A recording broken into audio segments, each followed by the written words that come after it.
Are these forgotten rifle calibers worth saving? A deep dive into 5 fading legend. Not all rifle calibers achieve the iconic status of the 3006 Springfield or the 270 Winchester, which have stood the test of time despite the influx of modern cartridges. Others, however, quietly slip into obscurity, relegated to dusty gun store shelves as their ammunition becomes scarce.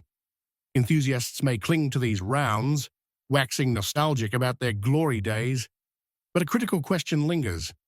Are these calibers truly obsolete, or are we overlooking hidden gems by letting them fade? In this review, I'll dissect 5 rifle calibers teetering on the edge of extinction. As a seasoned firearms expert, I'll blend historical context, technical analysis, and personal insights to determine if they still deserve a place in your safe, or if they're better left to history. 1. 220 Swift, the original speed demon.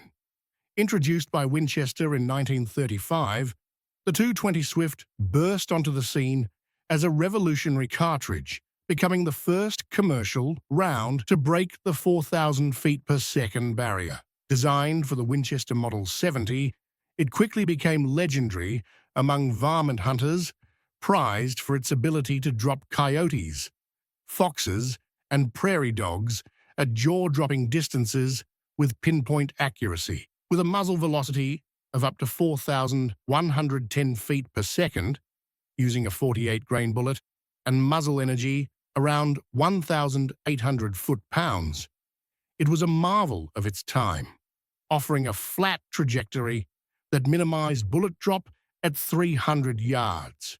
This achievement stemmed from a combination of advanced aerodynamic design and cutting-edge propellant technology of the 1930s. So why is it fading? The answer lies in competition.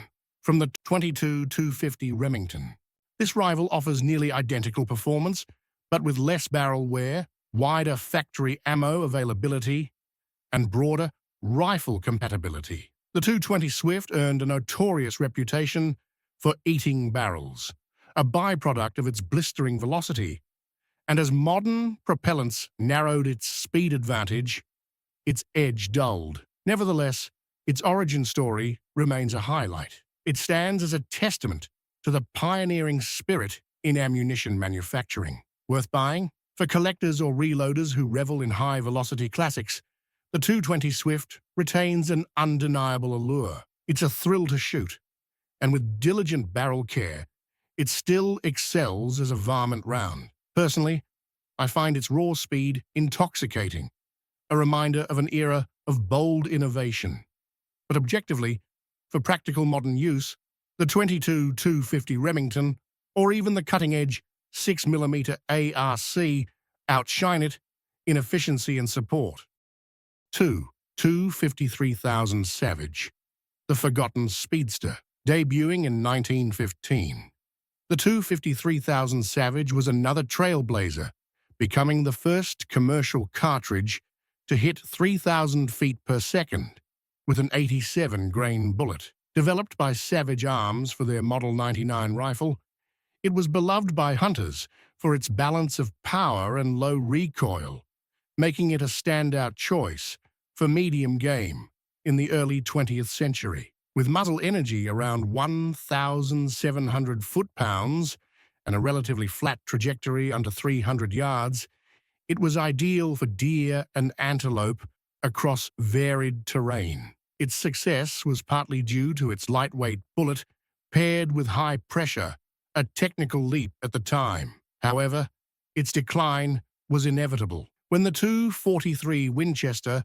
arrived in the 1950s, it brought superior versatility, better long-range ballistics, and a flood of ammunition options. As time passed, the .253,000 was left behind, becoming a footnote in history. Still, its legacy is notable. It once symbolized innovation in optimizing cartridge performance. Worth buying? If you stumble upon a Savage 99 chambered in .253,000, don't hesitate to add it to your collection. Its light recoil, excellent accuracy, and historical significance make it a gem. I've fired this round myself, and its balance is a joy, perhaps underappreciated due to timing rather than flaws. Yet for everyday use, the 243 Winchester or 6.5 Creedmoor offer modern convenience that's hard to ignore. 3. 264 Winchester Magnum, the Magnum that never caught on. When Winchester unveiled the 264 Winchester Magnum in 1958, they envisioned a long-range titan to eclipse the 270 Winchester with a muzzle velocity of 3,200 feet per second, 140-grain bullet, and energy exceeding 3,000 foot-pounds. It promised an edge at extended distances, boasting a flat trajectory and excellent energy retention beyond 400 yards. These specs were achieved through its long Magnum case design, optimized for power and reach. Early buzz suggested it might dominate the hunting world. But Winchester stumbled. They loaded it with lighter bullets, while Remington's 7mm Remington Magnum countered with heavier, higher ballistic coefficient BC projectiles, better suited for big game. This miscalculation, paired with the rise of competing magnums, relegated the 264 to a niche existence. Today, factory ammo is rare, and rifle options are dwindling. Still, its potential makes it hard to ignore. Worth buying? Handloaders take note.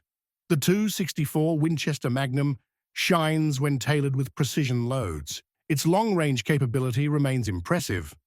I've seen it drop elk cleanly at 400 yards with the right bullet. For most hunters, though, the 6.5 PRC or 7mm Remington Magnum delivers similar performance with far less hassle. It's a caliber for the dedicated, not the casual. 4. 358 Winchester, the Magnum that should have been popular. Launched in 1955, the 358 Winchester is a sleeper hit that never woke up, created by necking up the 308 Winchester to fire 35 caliber bullets. It's a compact powerhouse tailor-made for big game at close range, with a muzzle velocity of 2,500 feet per second, 200-grain bullet, and nearly 2,800 foot-pounds of energy. It delivers serious stopping power at close to medium range, optimized for shots under 200 yards. It's a dream for elk and bear hunters in dense timber, where its penetration and authority shine. Its downfall: poor marketing and a limited audience. Winchester failed to champion it, and North American hunters, content with the 36 or 270 Winchester, saw no need to switch. Today, it's a ghost. Ammo is scarce and production rifles are few, yet its fans swear by its woods-ready prowess. Worth buying? If you hunt in thick brush, the 358 Winchester is a sleeper worth reviving. I've used it on moose, and its authority within 200 yards is unmatched in its class. Still, ammo scarcity is a real hurdle. Opt for the 338 Federal or 35 Whelan if practicality trumps passion. 5. 280 Remington, the best cartridge nobody bought. The 280 Remington is the crown jewel of this list. A cartridge engineered to split the difference between the 270 Winchester and 30.06, with a muzzle velocity of 2,900 feet per second, 140-grain bullet, and energy around 2,600 foot-pounds. It offers a flatter trajectory than the 30.06 and more bullet versatility than the 270. Introduced in 1960, it was a theoretical all-star that should have soared, capable of handling everything from deer to elk at ranges up to 400 yards. Its design leverages a moderately long case, optimizing both power and accuracy, yet Remington fumbled the rollout, pitching it as a marginal upgrade to the wildly popular 270 Winchester. Hunters shrugged, and the 280 never gained traction. It's fading now, but its potential endures, like an unanswered call to greatness. Worth buying? Yes, unequivocally. The 280 Remington is a hunter's dream.